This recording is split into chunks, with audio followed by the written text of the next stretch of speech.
வெண்முரசு. கார்கடல் 66. வாசிப்பது சந்தீப். கர்ணனின் தேர் போர் முனையிலிருந்து பின்னடைந்து சுழித்துக் கொண்டிருந்த 2ஆம் நிரையை அடைந்து நின்றது. புரவியில் இருந்தபடியே அத்தேரின் புரவிக் கடிவாளங்களைப் பற்றி அதை செலுத்தி வந்த அங்கநாட்டுத் தேர்வலனாகிய சக்கரன் அதை நிறுத்திவிட்டு சங்கு எடுத்து முழக்க மருத்துவனர் வந்து தலை அறுந்து ஒரு கழித்து விழுந்து கிடந்த துருமனின் உடலை எடுத்து நிலத்திலிட்டனர். அவன் தலைக்காக தேரின் அடியில் நோக்கியபின் உடலை மட்டும் தூக்கி அப்பால் கொண்டு சென்றனர். தேர்தட்டில் தளர்ந்து அமர்ந்தவனாக கர்ணன் அதை வெறுமனே நோக்கிக் கொண்டிருந்தான். சக்கரன், புரவிகளை மாற்ற வேண்டும் மூத்தவரே. இரு புரவிகள் கழுத்து அறுபட்டு குருதி வார்கின்றன என்றான். கர்ணன் தலையசைத்தான். சக்கரன் மீண்டும் சங்கொலி எழுப்ப இரு புதிய புரவிகளுடன் ஏவலர் வந்தனர். நுகத்திலிருந்து புரவிகளை அவிழ்த்து அப்பாலிட்டனர். அவை மெல்லிய உடல் துடிப்புடன் அப்போதும் ஓடிக்கொண்டிருப்பவை போல கால்களை அசைத்தன. வால் நிலத்தில் கிடந்து சுழன்றது. குருதி பெருகி மண்ணை நனைப்பதை இருளிலும் நோக்க முடிந்தது. புதிய புரவிகள் குருதி வார்ந்து கொண்டிருந்த புரவிகளைக் கண்டு விழியுருட்டி நீள்மூச்செறிந்தன. கால்தயங்க நின்ற அவற்றை அடித்து முன் செலுத்தி நுகத்தில் கட்டினர். அவை மூக்கு விடைத்து ஒன்றையொன்று முகர்ந்து நீள்மூச்செறிந்தன. புரவிகளை கட்டி முடித்ததும் முடிந்தது மூத்தவரே என்றான் சக்கரன். கர்ணன் ஆம் என்றான். ஆனால் அசையாமல் அப்படியே அமர்ந்திருந்தான். கிளம்புவதா என்றான் சக்கரன். கர்ணன் ஒன்றும் சொல்லவில்லை. அவன் கழுத்துத்தசை மட்டும் மெல்ல அசைந்தமைந்தது. சக்கரன் அவன் சொல்லுக்காக காத்திருந்தான். கர்ணனை நோக்கி தேரில் வந்து பாய்ந்திறங்கிய துரியோதனன், என்ன நிகழ்ந்தது? அங்கரே, உங்கள் இலக்கு பிழைத்தது என்று அறிந்தேன் என்றான். கர்ணன் நிமிர்ந்து நோக்கி பெருமூச்சு விட்டான். நீங்கள் அவனை உயிருடன் விட்டுவிட்டீர்கள் என்கிறார்கள்.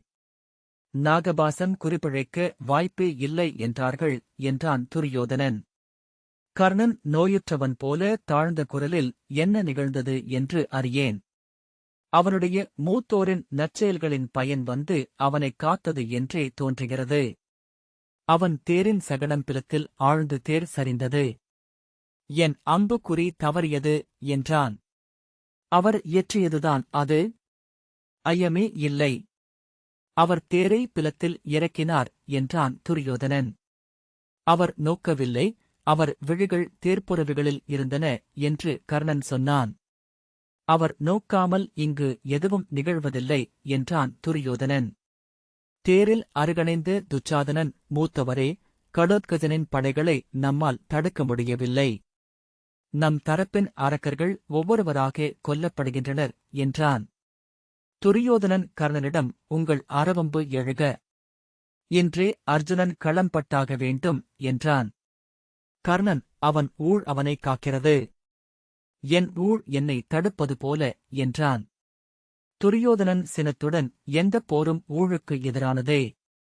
ஊழே வெல்லும் என்றால் நிமித்திகர்களே எவர் நாடாள்வது என்று முடிவெடுத்தால் போதும் என்றான். கர்ணன், நான் நிலை குலைந்துள்ளேன். என் இலக்கு இன்று வரை பிழைத்ததில்லை. அரவம்பு இலக்கு பிழைத்தது என்றால் அவனுடன் தெய்வங்கள் உள்ளன என்றே பொருள் என்றான்.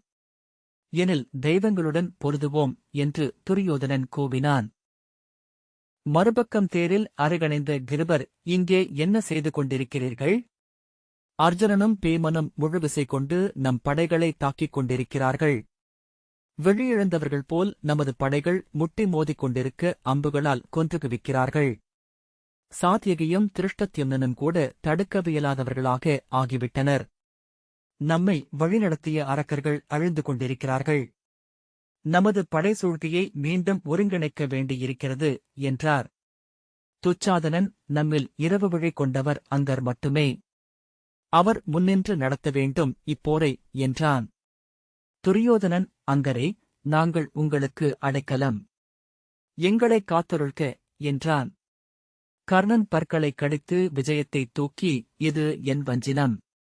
நான் எழுகிறேன். அருக, இப்போரில் பாண்டவர் ஐவரையும் வெல்வேன். இன்று போர் முடிந்தால் அவர்கள் படைக்கலம் எடுக்க மாட்டார்கள். இன்று என் அரவம்பு பலி கொள்ளும் என்றான்.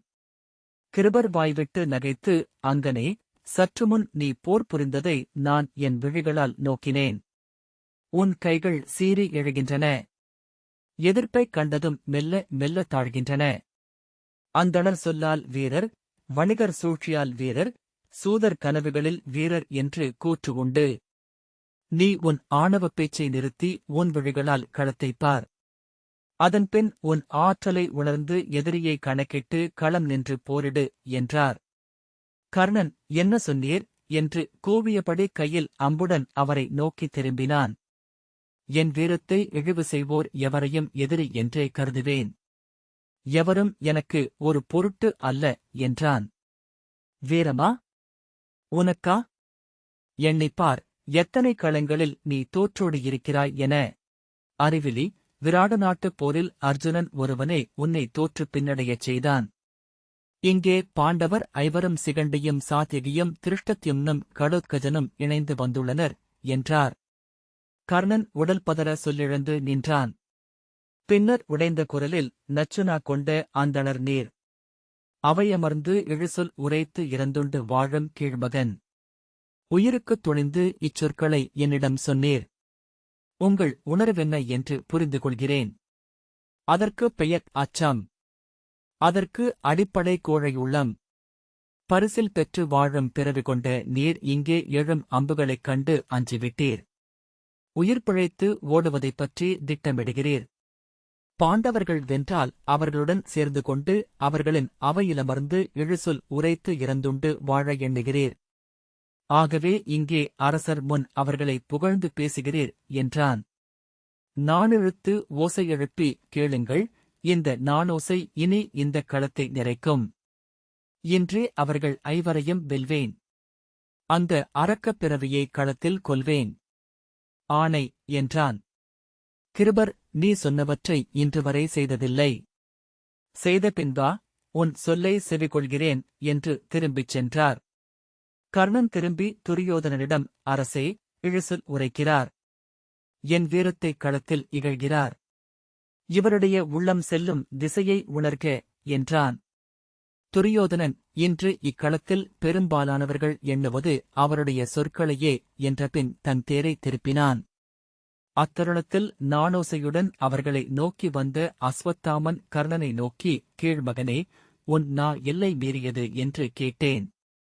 சாகத் துணிந்து நீ சொல்லெடுத்திருக்கிறாய். அந்தணர் குலத்து ஆசிரியரை இழித்துரைக்க உனக்கு என்ன தகுதி? பேடியல்ல என்றால் எடு உன் வில்லை. இக்களத்திலேயே காட்டுகிறேன் நீ ஒரு வெற்றுச் சொல்வீரன் என்று. மண்ணில் இழையும் புழு நாகமென படமெடுக்க முயல்வதே உன் வீரம் என்று உனக்கே தெரியச் செய்கிறேன். எடடா அம்பை என்றான். கர்ணன், நீ யார்? அந்தணனா? நிலம் விரும்பி வில்லெடுத்து நீ அந்தணனும் அல்ல, அந்தணக் கொடையாக மண் பெற்று ஆழ்வதனால் ஷத்ரியனும் அல்ல, குலமில்லாதவன் நீதான். உன்னை கொன்றுவிட்டு உன் உடல் நோக்கிக்காரி உமிழ்கையில் சொல்கிறேன் நீ கேட்டதற்கு மறுமொழியை என்று தன் வில்லை தூக்கினான். துச்சாதனன் பாய்ந்து கர்ணனின் தேரிலேறி வில்லை பற்றிக் கொண்டான். மூத்தவரே, நாம் நமக்குள் போரிட்டுக் கொள்ளவா இந்தக் களத்திற்கு வந்தோம்? இங்கே நீங்கள் ஒருவருக்கொருவர் பாய்ச்சிக் கொள்ளும் ஒவ்வொரு அம்பும் சென்று தைப்பது என் தமையனின் நெஞ்சில் என்று உணருங்கள். கர்ணனின் வில் தாழ்ந்தது. அஸ்வத்தாமன், இவ்விழிமகனின் நாவை அறுக்காமல் நின்றிருந்தால் என் குலம் என்னை பழிக்கும். என் தந்தைக்கு முன் இழிவு கொண்டவன் ஆவேன் என்றான். இங்கே நாம் அனைவருமே நிலை குலைந்திருக்கிறோம். நாம் ஒவ்வொருவரும் தோற்றுக் கொண்டிருப்பதை உணர்கிறோம். அதுவே நம்மை கீழ்ச்சொல் பேசச் செய்கிறது என்றான் துச்சாதனன். எவர் சொன்னார் நான் தோற்றேன் என? எங்கு நான் தோற்றேன்? சொல் என்று அஸ்வத்தாமன் கூவினான். தோற்றவன் இந்தச் சூதன் மகன். இவன் கூறிய அத்தனை சொற்களும் வீண் என களத்தில் காட்டிவிட்டு தன் தம்பியர் அனைவரையும் களத்தில் பலியிட்டுவிட்டு இதோ வந்து நின்றிருக்கிறான். கர்ணன், நீ வென்றவர்களின் பெயரை சொல். இறந்து நாடு பெற்று ஆண்டு தருக்கும் கீழ்மகனே, சொல். நீ களத்தில் கொன்றவர் எவர் என்று கூவினான். அஸ்வத்தாமன் திகைத்தான். பின்னர், கொல்கிறேன். இன்றே கொன்றுகுவிக்கிறேன். நீ உன் விழிகளால் நோக்கு என்றான். சொல்லாதே, செய்து காட்டு. அதன்பின் என் முன் எழு என்றான் கர்ணன். அஸ்வத்தாமன் வில் தாழ்த்தி பெருமூச்சு விட்டான். கர்ணன், நான் உயிருடன் எஞ்சினால் உன்னை தேடி வருவேன். நீ இப்போது சொன்ன சொற்களுக்காக உன் நாக்கை அறுக்க எழுவேன். இப்போது செல் என்றான். அஸ்வத்தாமன், நான் சொல்வதும் அதையே. உன் நாவுக்காக நான் வருவேன். எண்ணிக்கொள்க என்றான். மூத்தவரே, நீங்கள் கள்மையெழுந்தாக வேண்டும். இக்களத்தில் விழிகொண்டோர் இன்று நீங்களும் உத்தர பாஞ்சாலரும் மட்டுமே. இருவரும் இங்கே போரிட்டுக் கொண்டிருந்தால் நம் படைகளை நாம் அர்ஜுனனின் அம்புகளுக்கு பலி கொடுக்கிறோம் என்று மட்டுமே பொருள் என்றான் துச்சாதனன். கர்ணன், ஆம், நான் ஐவருக்கும் இன்று குருதிச்சுவையை காட்டுகிறேன். அருள்க தெய்வங்கள் என்றபின் வில்லை எடுத்தபடி களமயம் நோக்கிச் சென்றான். சஞ்சயன் தொடர்ந்தான். போர்க்களத்தில் இவ்வாறு தங்களுக்குள் பூசலிட்டுக் கொள்வதும் இழந்து கொண்டிருக்கும் அகவிசையை மீட்டுக் கொள்ளும் சூழ்ச்சியே. ஒருவரை ஒருவர் சிறுமை செய்து சினமூட்டி அச்சினத்தை பகைவர் மேல் திரட்டிக் கொண்டு களமெழுந்தனர். தளர்ந்த நரம்புகளை மீண்டும் முறுக்கிக் கொண்டனர். அவர்கள் அறிந்து அதை செய்யவில்லை, ஆனால் எதைச் செய்து எழவேண்டும் எனத் தவித்து அவர்களின் அகம் அதைக் கண்டு கொண்டது. கிருபரும் அஸ்வத்தாமனும் சினத்தால் விரல் நுனிகள் அதிர பற்கள் உரசும் ஒலி காதுகளில் ஒலிக்க களம் நோக்கிச் சென்றனர். தன் இளையோர் இறந்த உளத்தளர்விலிருந்து மீண்டு காலால் ஓங்கி தேர்த்தட்டை மிதித்து செல்க செல்க என ஆணையிட்டு கர்ணன் போர்க்களம் சென்று சேர்ந்தான். அஸ்வத்தாமன் தொலைவிலேயே திருஷ்டத்யும்னன் முழுவீச்சுடன் கௌரவப் படையினரை வென்று பின்னடையச் செய்தபடி வருவதைக் கண்டான். நாணொலி எழுப்பியபடி சென்று அவனை எதிர்கொண்டான். கர்ணனிடம் சொல்ல எஞ்சியிருந்த சொற்கள் அவன் நாவிலிருந்து எழுந்தன. கீழ்மகனே, நீ ஆண்மையற்றவன் என்று அறிந்திருந்தேன். வில்லெடுத்து எளிய வீரரைக் கொன்று உன் ஆண்மையை நீ நிறுவ முடியாது. என் வில்லுக்கு எதிர்நில் என்றான். மிகச்சரியாக பாஞ்சாலனிடம் எச்சொல்லை சொல்ல வேண்டும் எனதான் அறிந்திருப்பதை அவனே வியந்தான். எளிய வம்புகளுக்கு அவன் ஒரு நாளும் செவி கொடுத்ததில்லை. ஆனால் ஒரு சொல்விடாமல் அனைத்தும் எவ்வகையிலோ உள்ளே சென்று சேர்ந்துள்ளன. அந்த ஆவனாழியை அவன் அறிந்ததே இல்லை. ஆனால் நான் அறிந்திருந்தது. தேவை என்ற போது இயல்பாகச் சென்று உரியதைத் தொட்டு எடுத்தது. கொலை நச்சு கொண்டது. எரிந்து எரிந்து எழுவது. இங்கே ஒவ்வொருவரும் ஒவ்வொருவரைப் பற்றியும் உரிய சொற்களை வைத்திருக்கின்றனர் என அஸ்வத்தாமன் எண்ணிக்கொண்டான். தோழர்களுக்கு, உடன்பிறந்தாருக்கு, ஆசிரியர்களுக்கு, பிதாமகர்களுக்கு. ஒரு கணத்தில் அந்தக் களத்தில் ஒவ்வொருவரும் பிறர் நோக்கி உமிழ்ந்த சொற்களை அவன் நினைவு கூர்ந்தான். நஞ்சு கொண்ட ஒரு சொல்லும் ஆவனாழியில் இல்லாத ஒருவர் இக்களத்தில் இருப்பாரா? யுதிஷ்டிரர் இருக்கக்கூடும். அதனால்தான் அவர் எதிரிகள் ஒவ்வொருவரையும் அஞ்சுகிறார். தன்னவர் ஒவ்வொருவரைப் பற்றியும் அச்சம் கொண்டிருக்கிறார். இந்தக் களத்தில் வஞ்சனம் என்றும் உளச்சோர்வென்றும் ஒரு இழுசொல் கூட உரைக்காதவர் அவர் மட்டுமே. இக்களத்தில் ஒருவர் கொல்லப்பட்டால் தெய்வங்கள் வருந்துமென்றால், கொல்பவரின் குடிமேல் தீரா பழி சேருமென்றால் அது யுதிஷ்டிரர் மட்டும்தான். திருஷ்டத்யும்னன் அஸ்வத்தாமனின் சொற்களால் தன் சினத்தை எரித்து பெருக்கிக் கொண்டான். கைநீட்டி எளிவரலும் வெறுப்பும் நிறைந்து முகத்துடன் அழிக்கொடையெனக் கிடைத்த நிலத்தை ஆளும் நீயா ஆண்மை கொண்டவன்? செல்க, இன்னும் சில க்ஷத்திரியர்களுக்கு மலங்கழுவி விடுக. அவர்கள் அளிக்கும் மண்பொறுக்குகளை கூட்டி வைத்து மன்னன் என்று அமர்க என்றான்.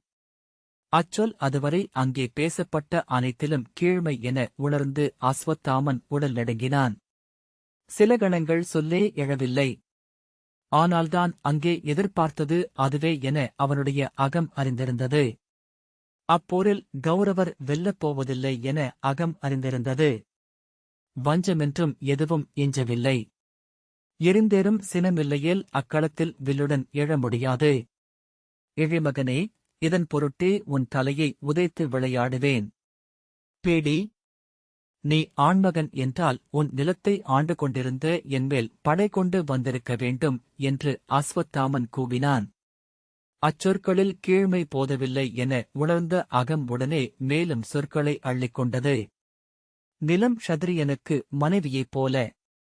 தன் துணைவியை பிறன் பெண்டாள நோக்கியிருப்பவன் பேடி மட்டும் அல்ல, பேடியின் மைந்தனும் கூட. திருஷ்டத்யும்னன் கீழ்ப்பிறப்பே, என்று கூவியபடி அம்புகளால் அஸ்வத்தாமனை அறைந்தான். அதே வெறியுடன் அஸ்வத்தாமன் திருஷ்டத்யும்னை அறைந்தான். ஒவ்வொரு சொல்லுக்கும் அவர்கள் வசை பாடிக்கொண்டார்கள். வசைகளே வில்லென்றாகி நான் என உள்ளத்தை இழுத்து இறுக்கி அந்த அம்புகளை ஏவின. அவர்கள் இருவரும் புரிந்த போர் அதன் இயல்கையின் எல்லையில் தொடங்கியது. எனவே ஒவ்வொரு அம்பும் உச்சவிசை கொண்டு சென்று எதிரியின் தேரை அறைந்தது. ஆனால் ஒவ்வொரு அம்பாக அவர்களை உளவிசை தளரச் செய்தது. அம்புகள் எழுந்தோறும் அகம் ஓய்ந்தனர். அஸ்வத்தாமன் அதுவரை திருஷ்டத்யும்னை பார்க்கவில்லை என பார்வை மெல்ல மெல்லத் தெளிந்தபோது உணரத் தொடங்கினான். அவனுடைய தோற்றம் அணுக்கமாகத் தெரிந்தது. அவன் உடற்தசைகள், நரம்பு புடைப்புகள், விழியலைவுகள், உதடுகளின் அசைவுகள். அவனை இக்கணம்தான் முதல் முறையாக பார்க்கிறேன். இதுவரை பார்த்திருந்த 100,000 வடிவங்களுடன் சென்று இணைத்துக் கொள்கிறேன். இத்தனை இனியவனாகவே அவன் முன்பும் இருந்திருக்கிறான்.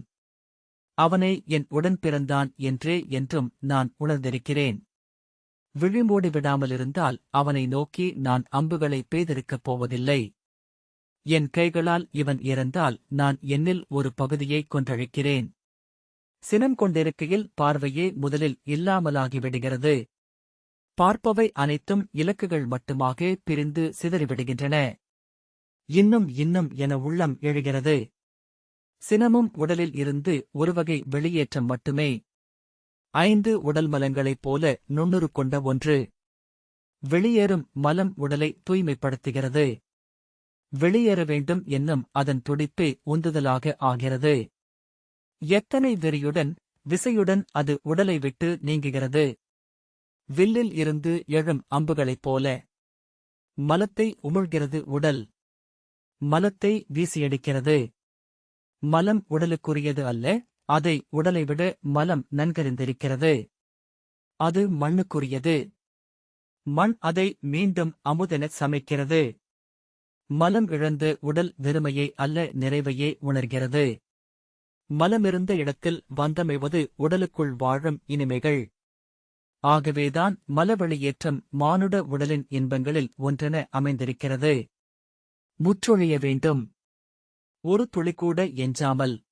இச்சினமெனும் அழுக்கு நீங்கி நான் இங்கே எடையில்லாது நின்றிருக்க வேண்டும். அஸ்வத்தாமன் தன் வில்லை திருப்பிக் கொண்டு அப்பால் செல்ல அக்கணத்தை முன்பறிந்திருந்தவன் போல திருஷ்டத்யும்னன் உடல் தளர்ந்து தேர்தட்டில் அமர்ந்தான். அவன் நெஞ்சிலும் தோளிலும் தொடையிலும் கவசங்கள் உடைந்த இடைவெளிகளில் அம்புகள் தைத்திருந்தன. அவன் தேர் உடைந்து காற்று சீறிக்கொண்டிருந்தது. அவன் உளநிலையை அறிந்தவனாக பாகன் தேரை பின்னிழுத்துக் கொண்டு சென்றான். வில்லுடன் எழுந்த கர்ணன் படைப்பிரிவுகளினூடாக அர்ஜுனனை தேடிச் சென்றான். இரவுக்குள் பாண்டவப் படைகளும் கௌரவப் படைகளும் வெறிகொண்டு போரிட்டுக் கொண்டிருந்தன.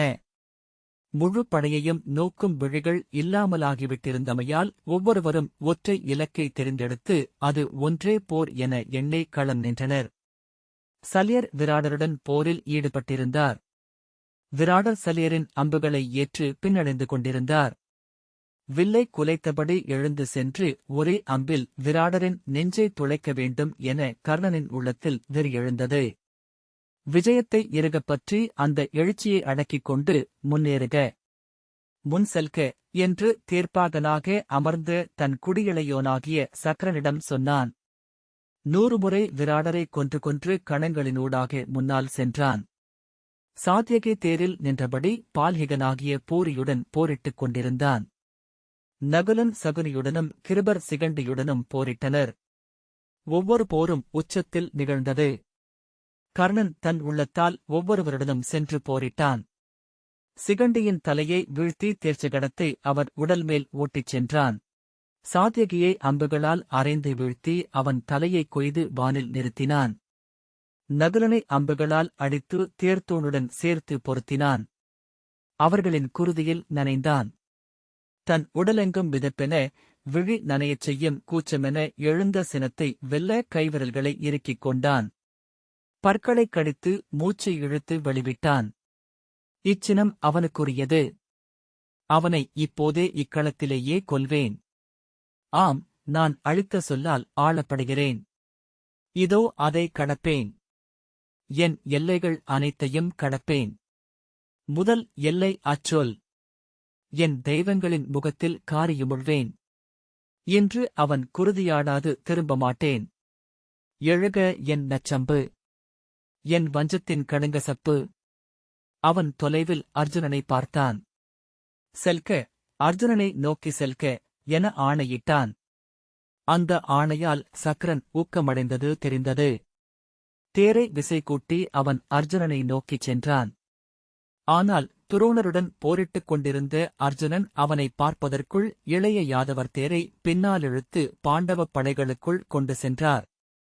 பாஞ்சாலர்களின் வில்லவர் நிறை துரோணரை எதிர்கொண்டது. மறுபக்கத்திலிருந்து துருபதர் நாணொலி எழுப்பியபடி வந்து துரோணரை சந்தித்தார்.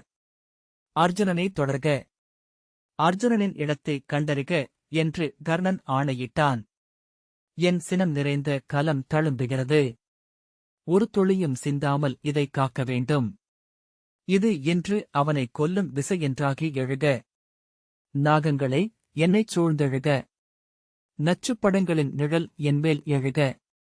வஞ்சம் கொண்ட நிலைக்காத வாள்கள் எழுக. இமையா விழிகள் எழுக. பிளவுண்ட நாவுகள் எழுக. அர்ஜுனன் மிக அப்பால் படைகளுக்குள் இருந்து வெளிப்பட்டான்.